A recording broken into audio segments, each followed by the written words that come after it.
안녕하세요. 김영갑의 경제부동산입니다. 구독, 좋아요 부탁드립니다.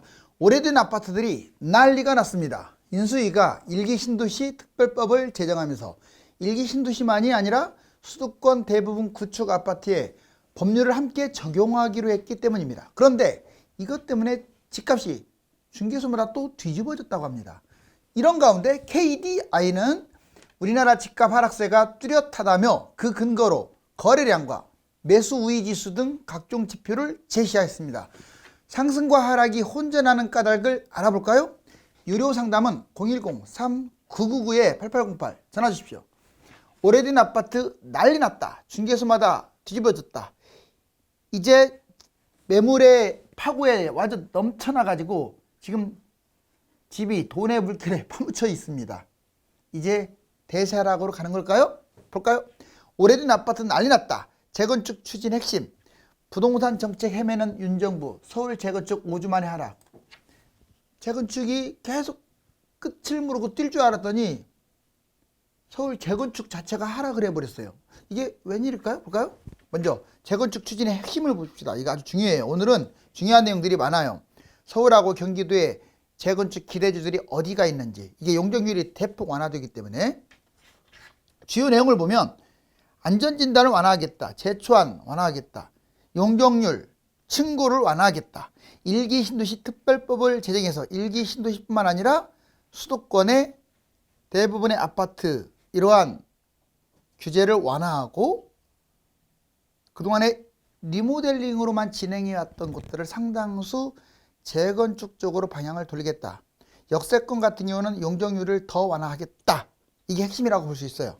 자, 주요 인사들 발언을 보니까 윤 당선인 250만 공급을 약속대로 지키겠다. 일기 신도시 10만 원은 그 중에 하나이다. 자, 원희룡 특별법은 수도권 전체에 대해서 질서 있게 진행되는 거지 특별한 곳만 특혜를 주는 게 아니다. 못을 박았어요. 추경호 중장기적 계획이지 이게 뭐 하루아침에 금 나와라 뚝딱 하는 게 아니다. 수혜 지역을 그럼 볼까요? 일단 누가 뭐래도 전국 특히 수도권 오래된 모든 아파트들이 탄력을 받을 가능성이 커요. 서울 전체 그리고 일기 신도시 전체 플러스 일기 신도시 인접지역 아파트하고 주택이 아파트가 밀집된 곳, 즉 수도권에 어디에 있든지 간에 일기 신도시하고 멀든 가깝든 밀집된 곳 또는 인접지역, 바로 이런 곳들이 수혜지역이에요. 그러니까 구축 대부분이 수혜지역이라고 볼 수 있는데 중요한 것은 신도시나 택지지구가 좀 더 유리하고요. 나홀로 아파트나 이런 것들은 불리하겠죠. 자, 집값 전망입니다. 수혜지 3개월 동안은 좀 강세를 입을 수도 있어요. 물론 지금 꺾였죠. 여기 꺾였는데 뭐 당분간 강보합이거나 혼선이거나 뭐 그럴 것으로 보여집니다. 그런데 새 정부가 집값 안정이 최우선이라고 했기 때문에 속도 조절, 상승폭에는 한계가 있다. 공급 확대, 집값 안정. 결론적으로 지금 매물도 나오고 있고 3기 신도시 택지지구 그 엄청난 물량의 공급이 확대되고 있기 때문에 지금 이런 발표를 한다고 해서 1기 신도시를 상투에 덥석 잡는 일이 있어서는 안 되겠죠. 5년 이후에 장기적으로 볼 때는 호재입니다. 이게 신도시가 예전에 리모델링으로만 갈 줄 알았더니 쫙 밀어버리고 아주 멋지게 3기 신도시처럼 짓는다면 입지가 좋은 곳들은 날아가겠죠. 이제 재건축 지역별 밀집지역, 그렇다면 서울, 경기도, 지방 어디가 재건축이 많이 몰려 있느냐. 이따 제가 지도로도 보여드릴 거예요. 윤정부 주택 250만 공급, 일기 신도시 특별법 만든다. 재건축 밀집지역 서울은 특히 많은 곳을 봤더니 강남 4구가 역시 압도적입니다. 서초, 강남, 송파, 강동. 그리고 강북 지역에서도 광진, 용산, 노원, 중랑구가 재건축 아파트 단지들이 많아요. 그전에는 이제 리모델링이 거의 80% 리모델링 했잖아요. 규제 때문에. 이제는 재건축으로 상당히 돌아설 거예요. 용적률이 대폭 완화돼서. 그리고 강서 쪽에 강서구, 구로구, 금천구, 영등포구. 영등포는 여의도가 있는 곳이죠. 뭐 이런 곳들이 있습니다. 경기도는 일기 신도시는 다 수혜를 보겠죠. 분당, 일산, 평촌, 중동, 삼본. 일기 신도시는 아니지만 그 옆에 있는 상동. 자, 한강 이남, 과천, 광명, 이게 지금 재건축이 밀집된 곳이에요. 수원, 용인, 수지 쪽, 안산 뭐 이런 곳이 해당되겠습니다. 한강 이북은 고양, 구리, 남양주, 동두천이 재건축이 압도적으로 많아요. 광역시를 봤더니 이제 구 단위로 한번 편의상 찍어봤어요. 인천은 동구하고 연수구, 부평구, 서구에 골고루 포진돼 있어요. 부산은 수영구, 해운대구에 압도적으로 많고 부산 진구, 동래구에도 꽤 있습니다. 대구는 서구, 중구에 거의 밀집됐고 대전은 동구, 중구, 광주는 동구, 울산은 남구, 중구에 재건축 단지들이 밀집된 경향을 보이고 있어요. 이렇게 동단위로, 구단위로 밀집된 곳들이 앞으로 상당히 수혜를 받을 수 있어요. 왜? 주택 밀집 지역을 싹 밀어가지고 재건축을 할 수가 있으니까 그래요. 예전에는 꿈도 못 꿨어요. 리모델링 단지별로 했잖아요.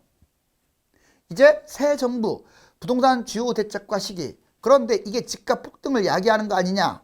자, 이거는 분명히 이렇게 오늘 뉴스자에서도 또 못을 박았어요. 정리를 했더니 새 정부 부동산 주요 대책. 자, 먼저 공급 확대 일환으로 재건축을 하는 거지. 재건축에게 뭐 특혜를 주거나 집값 뛰라고 하는 게 아니다. 보시면 3기 신도시 택지지구 추진 중인 분양 계속 지속적으로 속도를 내가면서 진행한다. 청년이라든가 신혼, 원가, 반값 이것도 확대하겠다. 재건축 개발, 강남 용산 규제 완화, 무한정으로 늦춰버리겠다. 왜냐? 집값이 너무 뛰어버리면 안 되기 때문에 이거는 당분간 보류한다라고 분명히 못을 박았어요. 왜? 불쏘시기가 되니까. 매물 유도. 이제 공급 확대하면서 매물 유도. 다주택 매물을 유도하고 있잖아. 이거 잘한 겁니다. 양도세 중과 1년 동안 유예해가지고 쏟아내게 하겠다. 5월부터 본격적으로 아마 진행될 가능성이 커요. 임대주택 사업자, 말소, 법인 매물들 이런 매물들, 다주택자 매물들이 밖에 쏟아져 나옴으로써 주택이 부족하다는 느낌을 안 주게 하겠다. 이걸 적극 유도한다고 하죠. 거래 활성화, 가격 안정이 최고 목적입니다. 그러면서 지속적으로 매물 유도를 추진하겠다. 공급만이 아니라 기존의 매물까지도 유도하겠다. 이 전략은 제가 예전에도 강조했지만 상당히 좋은 전략입니다. 규제 완화를 지금 당장 시행하게 되면 또 집값 들쑤십니다. 그래서 규제 완화는 늦추겠다라고 했어요. 예를 들자면 재건축, 재개발 용적률이라든가 재초안이라든가 이 규제 완화를 늦추겠다. 속도 조절, 차례대로 질서 있게 진행하겠다. 강남, 용산 개발 규제 완화, 집값 안정을 추진한다. 특히 강남하고 용산은 전국, 서울, 경기도뿐만 아니라 전국에 집값 불쏘시기가 될 가능성이 커서 아마 여기를 집값이 막 계속 올라가게끔까지 하면서 추진하지는 않을 거예요. 대출 규제 완화, 분상제 폐지 이런 것들은 지금 당장 하게 되면 문제가 되니까 무기한 연기로 지금 바뀌었죠. 결론적으로 새 정부가 지금 말대로만 이렇게 진행한다면 집값은 안정화될 겁니다. 한국과 미국 기준금리 문제는 바로 이 금리하고 전 세계 국내외 정세예요. 이걸 여러분들이 간과하면 안 돼요. 이제 우리나라 부동산 문제로만 보시면 안 되고 다른 나라 부동산은 어떻냐, 다른 나라 경제 상황은 어떻냐 이런 게 아주 중요합니다. 물가는 어떻고 경제 성장률은 어떻고. 자, 미국발 긴축 신호에 국내 시중은행들 금리가 들썩인다고 하죠. 미국이 제일 그러니까 중요한 거예요. 미국 금리가 우리나라 부동산에 엄청난 영향을 주는 그런 시대가 도래한 거예요. 물가 상승 긴축 재정 2022년 3월 소비자 물가가 미국이 8.5% 살인적이죠. 정말 선진국 중에서도 정말 지나치게 높습니다. 40년 동안 최대라고 하면 말 다 했죠. 뭐 무한대 양적 완화, 그동안에 돈을 지나치게 풀어버렸어요. 원유 원자재 전쟁으로 인해서 물가 급등, 바로 이걸 막기 위해서 빅스텝을 밟는다는데 심지어는 0.75까지 올린다고 하잖아요. 아무튼 0.5는 뭐 기정사실. 기준금리, 대출금리 미연방 7차례 빅스텝을 예고하고 있는데 0.5%씩 예고를 하면 올해 만약 22년에 7번이나 올린다 그러면 3.0까지 가요. 대략 2.5 정도로 전문가들이 전망합니다. 대출금리는 무려 5에서 8%예요. 지금 미국 집값이 신고가를 찍고 계속 날아가다가 특히 작년 하반기부터 올 1분기도 무진장이 뛰다가 최근에 와서 주춤하고 있죠. 바로 이런 문제 때문에 그래요. 자, 물가 상승 3월 소비자 물가 이제 우리나라입니다. 4.1% 주택 포함시키면 6%가 넘는다고 했어요. 자, 거의 유럽 수준이라고 보시면 돼요. 10년 최대입니다. 우리나라도. 외식 물가가 6.6, 원유 플러스 원자재 급등. 우리나라도 역시 다른 나라처럼 직격탄을 받고 경기 침체에 경기 침체, 물가 이런 상승이 이어지는 스태그플레이션 지금 현상이 나타나고 있습니다. 기준금리, 대출금리 미국보다 먼저 선제적으로 우리나라가 기준금리를 인상했는데 현재 1.5가 올해 말로 아마 2.5 이상이 될 가능성이 크고요. 대출금리는 이미 5에서 8%까지 상당히 심각한 상황으로 치닫고 있습니다. 자, 재건축발 집값 상승이 왜 어려울까요? 이거는 집값 하락과도 연관 짓는 건데 재건축발 집값 상승이 어려운 까닭을 10가지로 한번 정리해 봤더니 속도 조절을 하겠다라고 한 거기 때문에 그래요. 당장 추진해 버리면 이건 뜁니다. 그런데 당장 추진하기 어렵고 특별법 먼저 만들어 놓고 집값이 안정된 다음에 이것도 장기적으로 할 수밖에 없어요. 당장 재건축할 수도 없잖아요.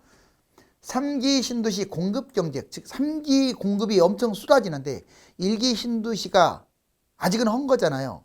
3기 신도시 집값도 싸요. 얘들하고 경쟁해야 합니다. 엄청난 물량하고. 3기 신도시 및 택지지구하고 1기 신도시 및 택지지구가 같이 경쟁을 하는 추세이기 때문에 집값 뛰기가 어렵다. 다주택 물량도 쏟아져 나오죠. 물량이 터지는데 무슨 집값이 뛰겠어요? 거래가 계속 지금 감소돼 가지고 예전에 집값 대폭락장보다도 지금 거래량이 더 없어요. 형평성도 부각됩니다. 특정 지역만 혜택을 주게 되면 편파적이겠죠? 그렇다고 모든 것을 다 들어줄 수도 없고 그래서 이게 아주 절묘한 힘의 균형 이런 게 필요합니다. 그래서 어려워요. 미분양 급증.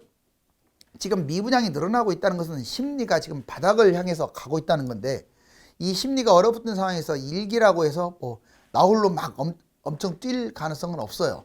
대출 제한 지속. 지금 대출이 안 나오는 상황에서 사고 싶어도 너무 비싸죠. 금리 인상 그리고 매수 능력도 부족한 사람들이 많다고 제가 여러 번 차례 얘기했어요. 전세가율이 낮아요. 이 재건축의 가장 최대의 약점은 매매가는 비싼데 전세가율이 낮다 보니까 갭 투자하기가 힘들어요. 그래서 이거 잡는 게 만만치 않아요. 자, 이제 서울 구별로 한번 볼까요? 재건축 현황 보시면 자, 이 파란 게 재건축이고 339역, 빨간 게 재개발 244구역입니다. 오늘은 포인트가 재건축이니까 한번 재건축이 많은 곳들을 파란 네모칸을 쳐봤어요. 먼저 서초구부터 볼까요? 55군데나 주는데 엄청나죠. 그 다음에 강남구 다 재건축이에요. 재개발은 거의 없으면서 송파구, 강동구 이 4개 구가 서울에서도 거의 극상위권에 해당돼요. 자, 그리고 강서 쪽을 봤더니 강서구도 거의 다 재건축이죠. 이게 리모델링에 해당되는 것들은 빠져 있어요. 그러니까 이 리모델링이 재건축으로 전환되는 것도 상당히 많이 늘어난다고 보시면 돼요. 이제 이 숫자보다 훨씬 많이 늘어난다. 자, 그리고 구로구도 꽤 많고 영등포구 그리고 이제 강북으로 올라가서 서대문구는 재건축 재개발이 다 많고 용산구 서부이천동 이쪽에 몰려 있겠죠. 그 다음에 중랑구 거의 신내동이라든가 면목동 이쪽에 노원구가 제일 많습니다. 사실상 이게 리모델링 때문에 숫자가 지금 적게 보이지 단지로 1등이 1등 노원구가.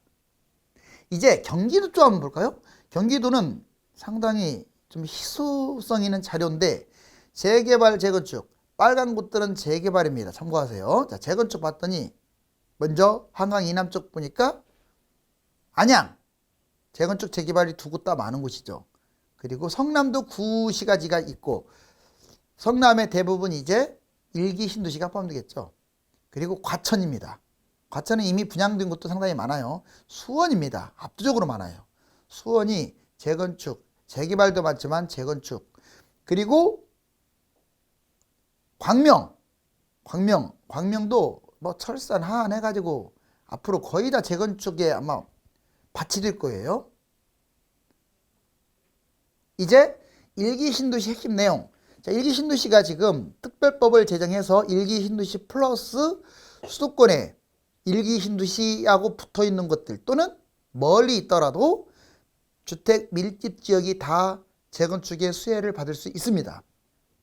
먼저 분당 39만 명이고 9만 채나 돼요. 91년에 지었죠. 그 다음에 평촌 자 16만 명이고 4만 채고 92년에 일단 여기는 강남하고 가까워서 또 집값도 비싸요. 최고 지역이라고 할 수 있고 그 다음에 이제 일산 볼까요? 27만 6천 명 6만 9천 92년에 지어졌죠. 중동 16만 명이고 4만 채 93년에 지어졌고 3번 17만 명 4만 채 92년입니다. 이거 용적률을 봤더니 자, 예전에 용적률이 사실상 뭐 160, 150 이하 정도 돼야 재건축한다라고 이렇게 명함을 내밀 수 있는데 이제는 대략 한 300까지도 역세권은 300, 500까지 나왔는데 그건 좀 봐야 할 것 같고 300까지도 가능성이 높아졌어요. 보실래요? 분당 184 용적률이, 그 다음에 일산 169, 평촌 204, 삼분 205, 중동 226. 아주 용적률이, 이게 신도시 같은 경우는 용적률이 괜찮아요. 전반적으로 무난한 편이에요. 이게 만약 신도시가 아니고 택지지구나 신도시는 그래서 좋은 거예요. 그냥 난개발로 나눠 있는 재건축이다. 그런 것들은 용적률이 높을 가능성이 커요. 현행 주거지역 용적률을 봤더니 제1종이 50% 이상 100% 이하, 2종 50% 이상 150% 이하, 이게 바로 전용 주거지역일 경우. 일반 주거지역 같은 경우는 제1종 100% 이상 200% 이하, 제2종 100% 이상 250% 이하, 그 다음에 제3종 100% 이상 300% 이하. 이제 재건축 반짝 상승하다가 다시 또 반전됐다고 하는데, 대선 전에 이렇게 보면 자, 상승폭이 약간씩은 있었어요. 서울 수도권 1기 신도시, 그리고 2기 신도시의 새 아파트들만 지금 몰락을 하고 있는 상황. 근데 대선 후에 얘들의 상승폭이 좀 커졌죠. 특히 이게 1기 신도시 회색 보세요. 커졌죠. 2기 신도시는 계속 상승폭이 확대되고 있습니다.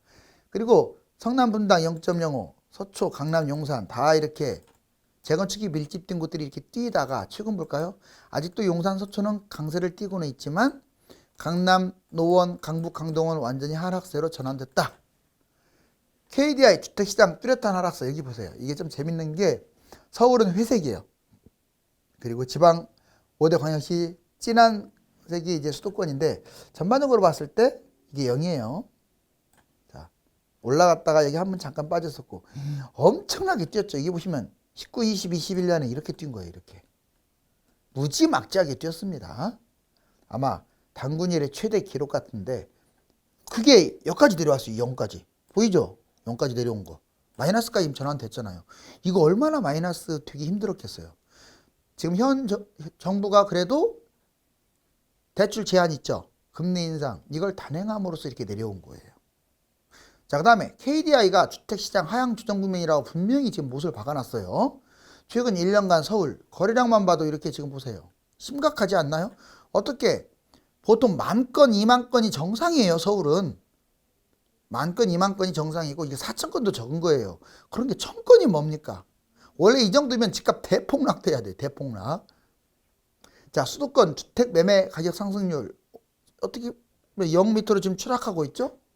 자, 그 다음에 이 집이 돈으로 정말 처발렸죠. 너무 많이 뛰는 바람에 이제 돈은 날아가게 돼 있어요.